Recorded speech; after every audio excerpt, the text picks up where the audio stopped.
Hey guys, Sean here with Areis. What I'm going to do right now is I'm going to do a quick tutorial on Areis multifamily software, also known as Areis MFS.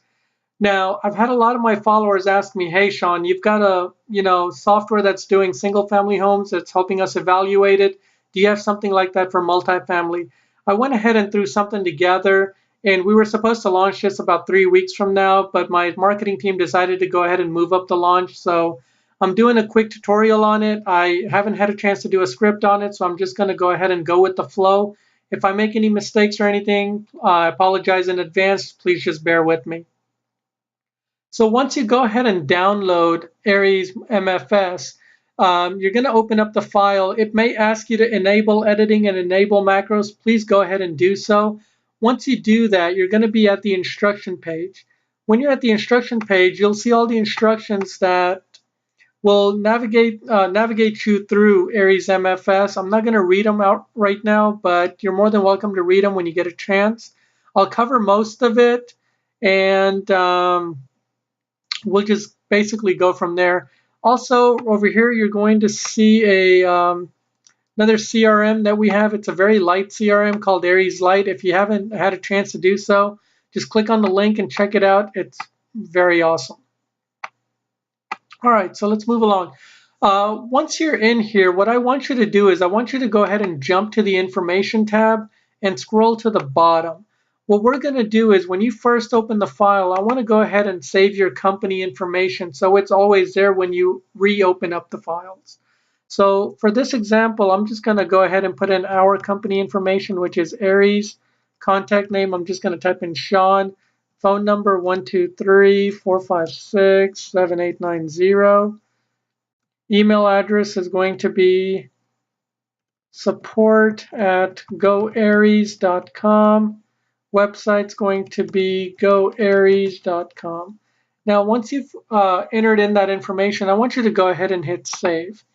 The reason we do that is now this is going to become your master file. So basically, once you've hit save, I want you to go ahead and close the file and exit out of it. And now what we're going to do is, since you've exited out of it, we're going to reopen that file.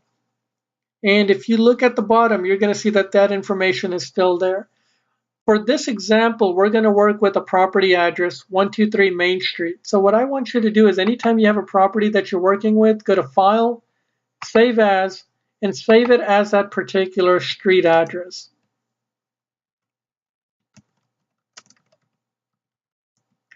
All right.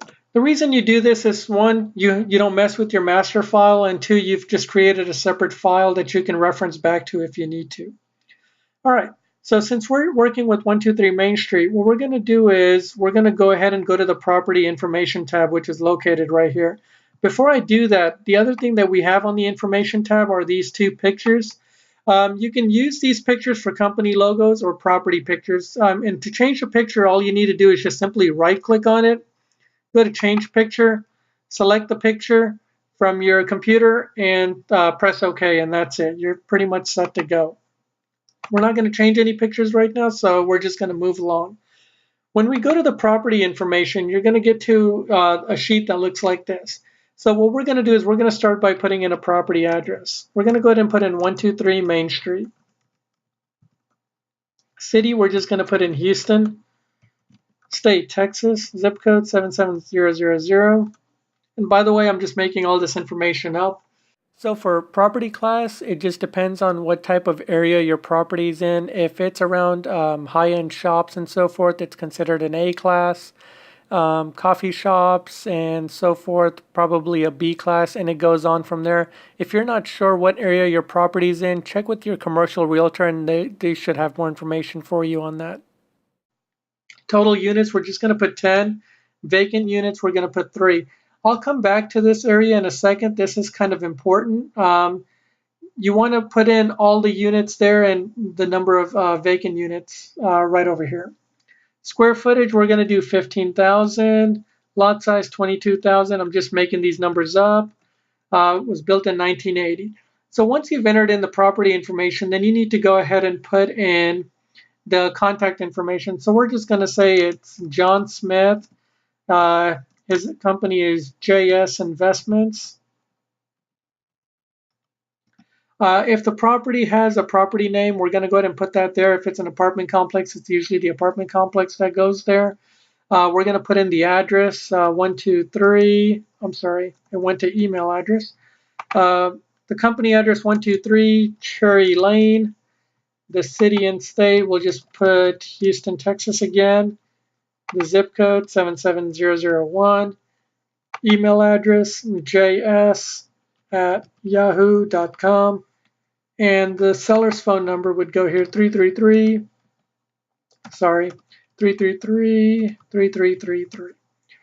All right. So once you've done that, what you're going to do is you're going to come up here, and we're going to start putting in some property, or I'm sorry, the unit information.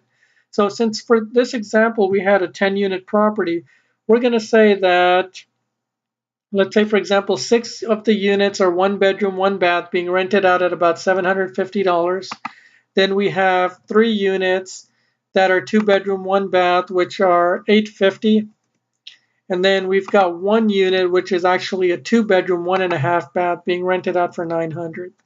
So you want to go ahead and put in all 10 units there, whether they are being rented or vacant. You want to put them all there.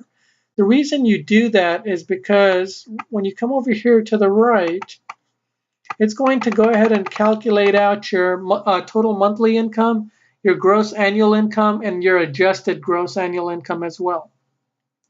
Now, the spot that you see over here for other income, this could be, let's say, for example, on the apartment or the apartments or the where the property is, they're renting out storage facilities, or they have a laundry room on site. Now, let's say, for example, for this example, you have a laundry unit there that's bringing in $100 monthly. So we're going to put the annual amount there, which is going to be $1,200. As you can see, when I put that in, it went ahead and adjusted the gross annual income. So that's where the other income goes. Now, also in this example, we had 10 units, 3 were vacant, so it automatically populated your vacancy. Now, anytime that you have a vacancy which is below 40%, Areis MFS is going to evaluate that property as a stabilized property, and the repairs will not be taken into account. So what that basically means is that it's going to be calculated at market value, or on net operating income. If it was greater than 40%, then it's going to be calculated on a pro forma basis.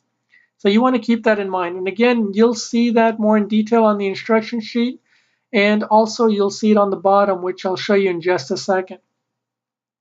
The operating expense, that number is actually what the market dictates, not what the owner is claiming. So you want to keep that in mind. You put the percentage that the market dictates for that particular area. Now, as far as the cap rate, what you're going to do is you're going to go ahead and get the cap rate from, if you don't know the cap rate for your area, we have a link which is in the instructions. It's going to take you to CBRE's cap rate sheet, and that'll allow you to get the cap rate from there. Now, basically what I was talking about earlier was when you have that vacancy percentage, it's going to tell you down here that, like for example on this one, since it was 30% vacant, since the current occupancy of the property is at 70%, which is higher than 60%, this property would be evaluated as a stabilized property. When this occurs, we do not account for rehab, and so on and so forth.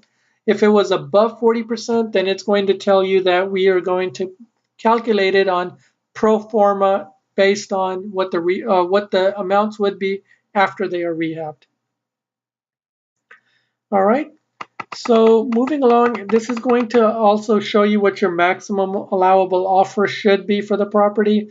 Again, use your best judgment when you're making offers for the property. Please do your due diligence on that. All right.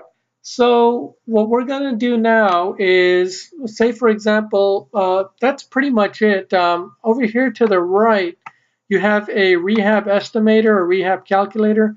All the fields are adjustable, so you can go in here and edit if you wanted to under appliances, dishwasher, disposal. If you wanted to put in, let's say, a microwave instead, you can do that, put in the price here, and it'll pre-calculate it. All the fields that don't have calculations, we've left them open so you can go ahead and adjust them as needed. Now, the cool thing with this Areis MFS software that we have two features built in. One is a LOI generator and the other one's an executive summary generator. For the LOI, let's say, for example, on this one, we're going to go ahead and offer this seller $175,000 for the property, and we're saying that the earnest money amount is going to be $5,000. Once I've put that information in, all I need to do is just come over here and click on Generate LOI. What it's going to do is it's going to create a PDF file, and then wherever it's set up to save, right now it's set up to save on my desktop.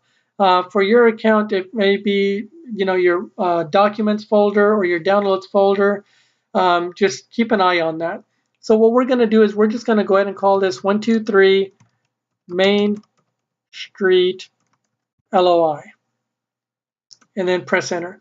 Now your LOI is generated.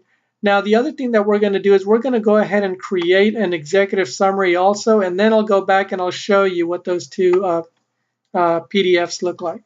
So over here, you're going to enter in the opportunity as if you're marketing it to other wholesalers. I'm sorry, not other wholesalers. You're marketing it to your buyers list. So over here, you're just going to go ahead and type in, let's say, for example, a great 10-unit property available. And we're just going to make it generic. I'm going to go ahead and wholesale this one for, let's say, $200,000. And then what I do is I just come over here and I click on Generate Executive Summary. Same thing, 123 Main Street Summary. And then I go ahead and save it. Now both of these files are saved to my desktop. So what I'm going to do is I'm going to go ahead and minimize the Areis MFS software, and we're going to go ahead and open up the files. So when you look at the first LOI, boom, it's set. It's saying, it's sending it to John Smith, JS Investment. Hey, John Smith, I want to go ahead and purchase your property. This is what I'm offering you: $175,000, $5,000 earnest money, $35,000 down payment paid to buyer at closing, and so forth. This is a letter of intent that's created, and it's all ready to go ahead and send out. Excuse me. So basically all you do is it's ready. You can print it out, sign it, or you can send it out to them. And then once they agree to it, then you can sign off on it as well. So that's a PDF that's ready to email and be shot out. If you're going to be wholesaling the property, boom, you've got an executive summary set with a picture. You've got the property, the opportunity, and it's actually going to go into the investment overview. You're going to see the operating data on there. You're also going to have the rehab calculator. Now, if you need to delete any of these pages, if you don't want to send them, you're more than welcome to before sending it. But you have a fully adjustable PDF over here. Again, all you need to do is go ahead and attach it to an email, send it out. So that's pretty much Areis MFS in a nutshell. If you have any questions, feel free to email us at support@goareis.com. I hope you've enjoyed this video, and I wish you the best of luck on your endeavors, and I hope to see you again on the next product that we bring to you. Thank you. Have a good one. Hey guys, Sean again. So I forgot to mention one thing. We do have Areis MFS available for PC and Mac. The only difference between the two is on the Mac version, when you click on Generate LOI here, it's going to open up another tab. And when you click on Generate Executive Summary, it's going to open up another tab here. It's not going to open up a dialog box where you can save it as a PDF. All you would have to do is just go into the LOI or the Executive Summary, just go to File, Save As, and then you can save it as a PDF there, or you can print it and send it via fax or however you would like to. That's just the one little difference. I wanted to make sure I go ahead and cover that. Thank you. Have a good one.